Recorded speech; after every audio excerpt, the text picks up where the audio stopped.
Assalamualaikum warahmatullahi wabarakatuh. Waalaikumsalam warahmatullahi wabarakatuh. Alhamdulillah wa syukurillah.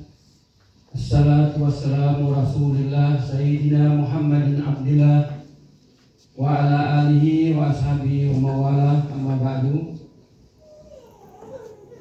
Yang saya hormati Gubernur Provinsi Papua Pegunungan yang dalam hal ini diwakili oleh Kepala Puspom Provinsi Papua Pegunungan.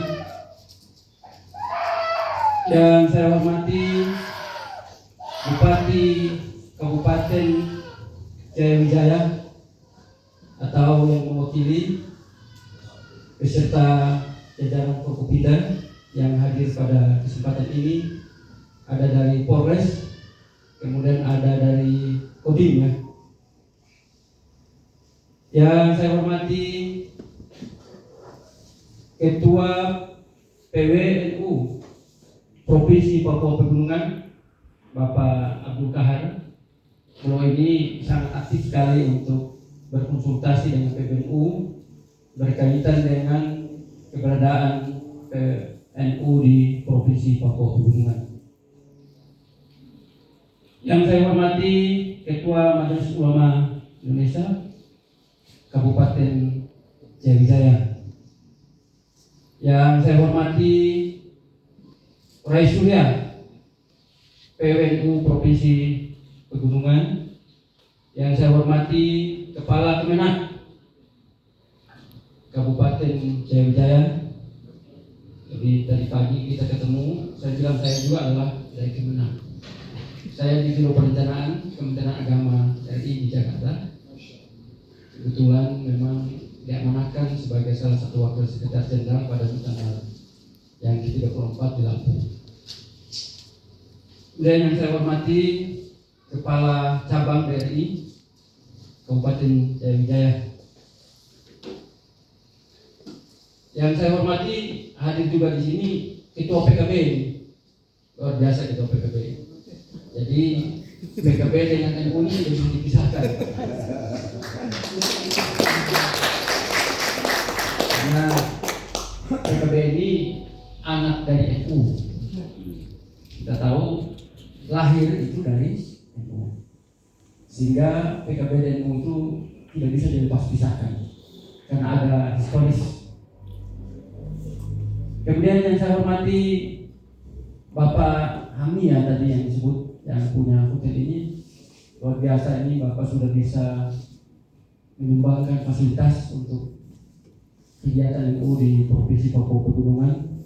Ini adalah salah satu kontribusi yang sangat besar, dan mudah-mudahan kita semua berdoa sehingga Bapak Hami ini bisa diberikan kemudahan rezekinya, diberikan umur yang panjang, kesehatan, sehingga beliau tetap bisa berkontribusi terhadap NU yang ada di Provinsi Pegunungan.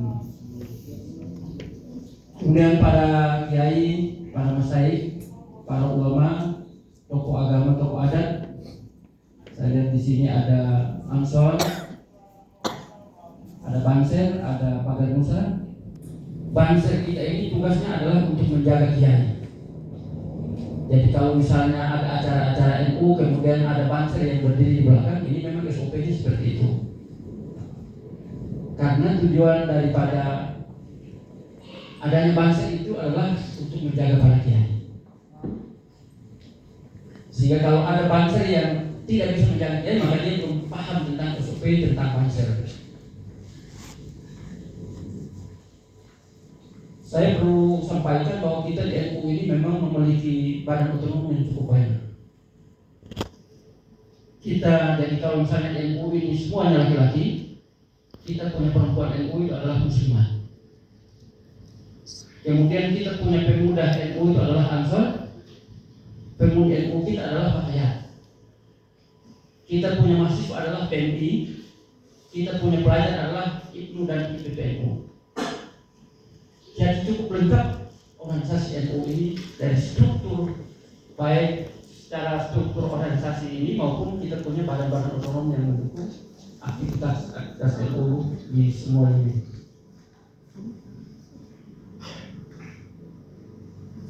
Pada hari ini pertama-tama kita memanjatkan puji dan syukur kita kepada Allah Subhanahu wa taala, karena walaupun dalam kesibukan kita sehari-hari, saat ini kita sempat dipertemukan dalam forum yang sangat sederhana ini dalam rangka pelaksanaan pembukaan Konferjap atau Konferwil PWNU Papua Pegunungan dan Konferjap PCNU se Papua Pegunungan. Salam kita aturkan kepada junjungan kita Rasulullah Muhammad SAW. Semoga kita semua yang hadir ini mendapatkan syafaat di yaumil mahsyar. Amin. Bapak Gubernur, Bapak-bapak sekalian yang kami hormati, bahwa Nahdlatul Ulama adalah organisasi keagamaan terbesar di dunia. Jadi bukan saja di Indonesia.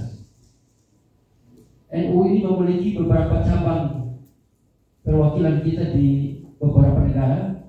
Kemarin kita coba mendata itu sekitar 37 PCNU kita yang ada di luar negeri, dan mereka ini juga akan dihadirkan pada saat muktamar. Mereka memiliki hak suara yang sama dengan PCNU yang ada di seluruh Indonesia.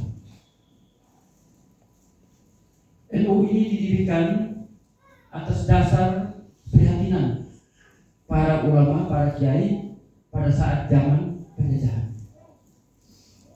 Ketika Belanda menjajah kita, bangsa Indonesia itu dilarang untuk bersekolah. Bangsa Indonesia itu tidak boleh memiliki pendidikan. Sehingga para kiai-kiai kita, para ulama-ulama kita pada saat itu kemudian memiliki langkah-langkah. Langkah-langkah yang mereka lakukan adalah dengan mendirikan pesantren. Jadi pondok pesantren itu adalah merupakan salah satu ujung tombak pertama pendidikan di Indonesia. Sudah mengikuti pendidikan baik di Mekah maupun Madinah. Setelah kembalinya mereka dari sana, kemudian mereka berkumpul, bermusyawarah untuk memikirkan bagaimana langkah-langkah yang harus dilakukan untuk membebaskan bangsa Indonesia dari penjajah. Sehingga akhirnya dengan perintah Syekh Qonah Abu Khalid dan proses kemerdekaan bangsa dan negara Indonesia.